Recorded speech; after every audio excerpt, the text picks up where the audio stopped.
Assalamualaikum warahmatullahi wabarakatuh. Hai semua, apa kabarnya nih? Sehat ya? Nah, hari ini saya mau berbagi dengan kalian terkait dengan sistematik literatur review. Nah, pernahkah kalian mendengar sistematik literatur review? Nah, kalau kalian sedang menulis sebuah penelitian ya, sebuah laporan dari penelitian, tentu tidak asing dengan yang namanya literatur review.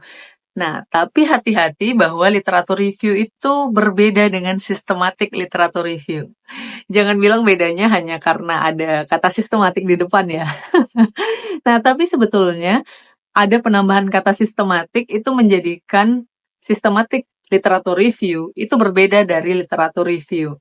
Namanya saja ada sistematik, artinya proses dari sistematik literatur review itu dilakukan secara lebih terstruktur, lebih sistematis dengan ada banyak metode-metode ilmiah yang diterapkan gitu. Nah, berbeda dengan literatur review biasa yang mungkin teman-teman ketika mencari literatur, mencari kajian-kajian terdahulu itu biasa lebih fleksibel.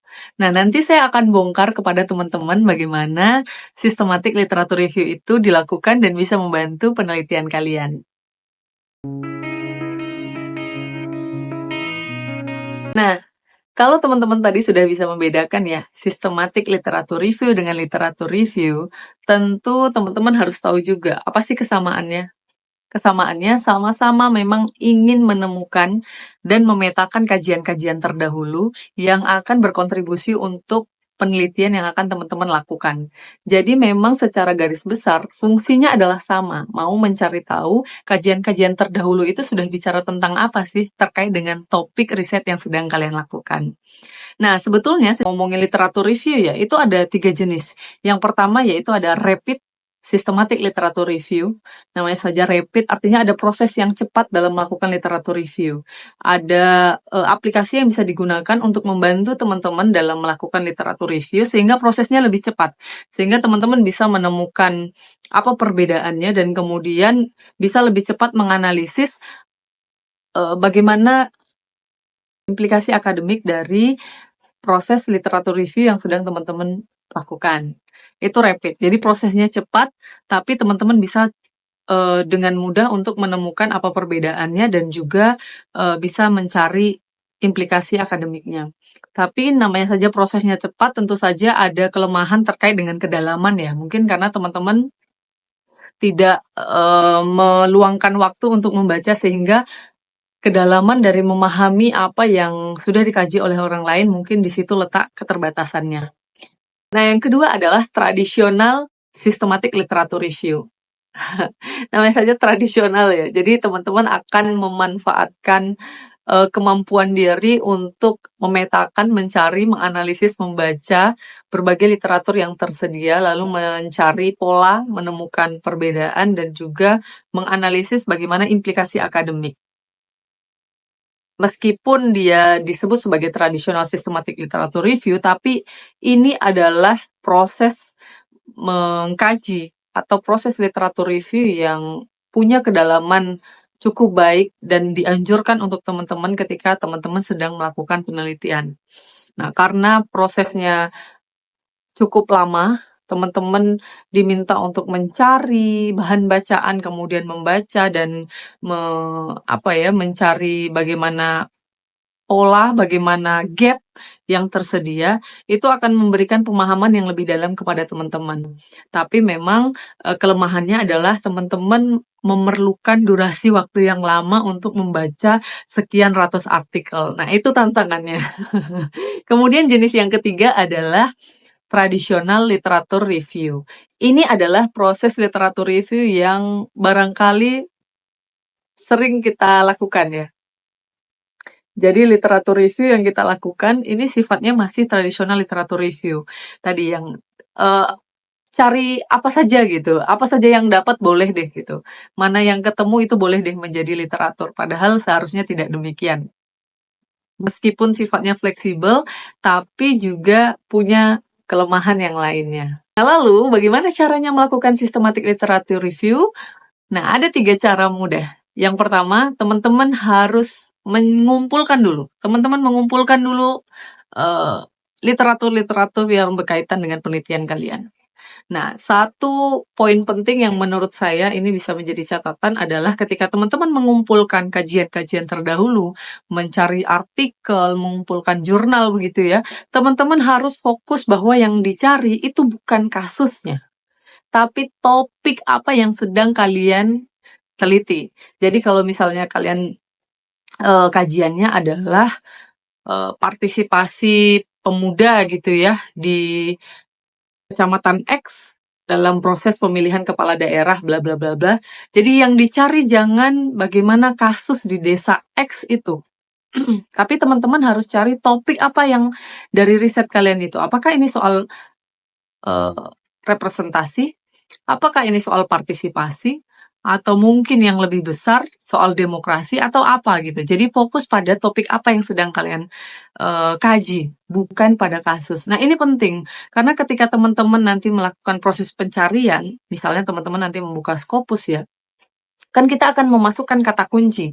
Nah biasanya kata kunci itu harus yang berkaitan dengan topik yang sedang kalian kerjakan. Meskipun secara khusus ya, kalian sudah menentukan topik apa. Nah, nanti ketika melakukan pencarian, bisa saja topik secara umum, artinya secara luas. Apa misalnya demokrasi tingkat lokal. Boleh. Tapi kemudian juga ada yang namanya secara spesifik. Jadi teman-teman bisa menurunkan secara spesifik topik apa yang secara spesifik itu juga bisa menjadi kata kunci. Jadi ada dua jenis tadi ya.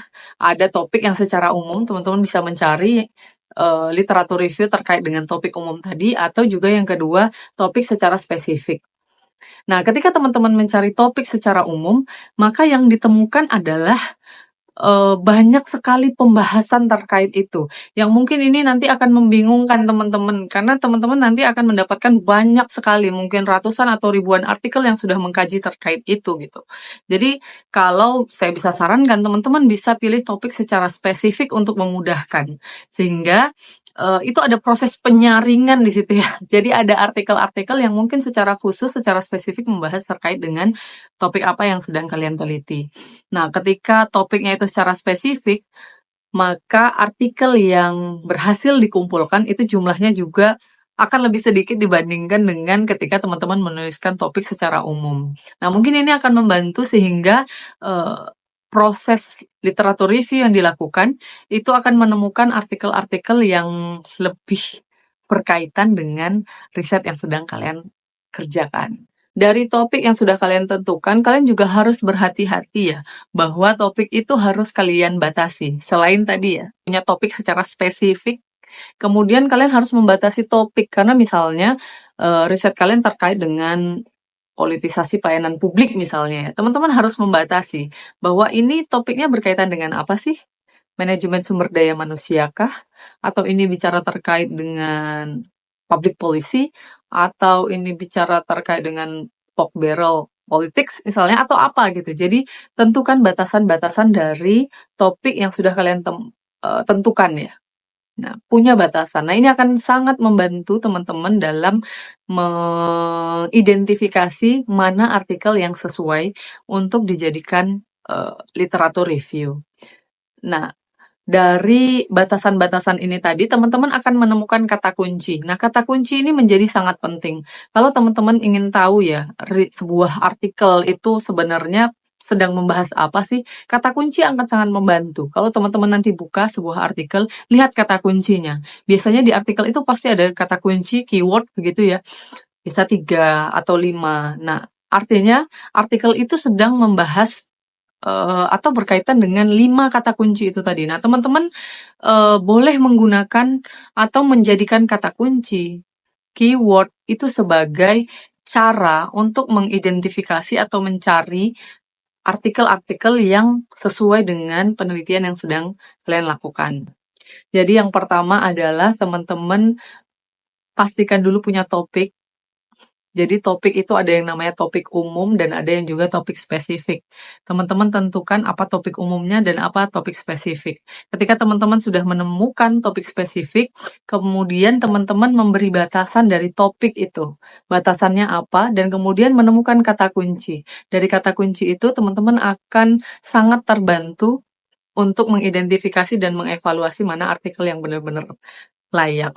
Nah, nanti kalau teman-teman misalnya mengalami kesulitan ya dalam menentukan kata kunci, teman-teman bisa saja menggunakan berbagai AI yang tersedia ya untuk mencari padanan kata. Kadang-kadang kata kunci itu punya padanan kata yang mungkin nanti teman-teman bisa dibantu oleh AI, misalnya ChatGPT gitu ya. Nah, itu bisa saja dilakukan. Kemudian yang penting adalah ketika proses pencarian, ketika teman-teman nanti membuka Scopus misalnya, teman-teman perlu memilih inclusion dan exclusion gitu. Mana yang teman-teman anggap penting untuk mencari inti ketika mencari proses artikel, dan mana yang exclusion, yang perlu dikeluarkan, yang menurut teman-teman tidak penting. Misalnya teman-teman bisa pilih kalau di itu subjek areanya ya. Jadi tidak keseluruhan subjek area, tapi mungkin ada area-area tertentu, misalnya sosio humaniora, politik atau apa gitu yang berkaitan dengan kalian. Nah, selain soal subjek area dan juga bahasa, nanti teman-teman bisa pilih jurnal dengan high impact yang tinggi ya. Jadi pilih jurnal dengan misalnya Q1, Q2, jadi ada batasan di mana jurnal mana yang teman-teman bisa pilih. Nah, tapi pertanyaannya kemudian gimana kalau yang dibutuhkan adalah referensi Indonesia yang mungkin masih terbatas ya untuk berada pada yang memiliki high impact begitu. Nah, teman-teman bisa saja untuk melakukan literatur review dari jurnal-jurnal Sinta 1 atau Sinta 2. Itu bisa saja karena memang ketika riset-riset terkait dengan Indonesia, teman-teman tentu masih tetap membutuhkan kajian-kajian dalam konteks Indonesia. Nah, itu dulu ya pembahasan kita terkait dengan sistematik literatur review. Saya sih berharap teman-teman bisa mendapatkan manfaat dari video saya ini sehingga bisa membedakan sistematik literatur review dengan literatur review yang dilakukan secara tradisional, dan juga setelah ini punya semangat untuk melakukan literatur review secara lebih terstruktur sehingga punya kontribusi yang besar untuk penelitian yang sedang dijalani. Semoga sukses dimanapun berada. Bye!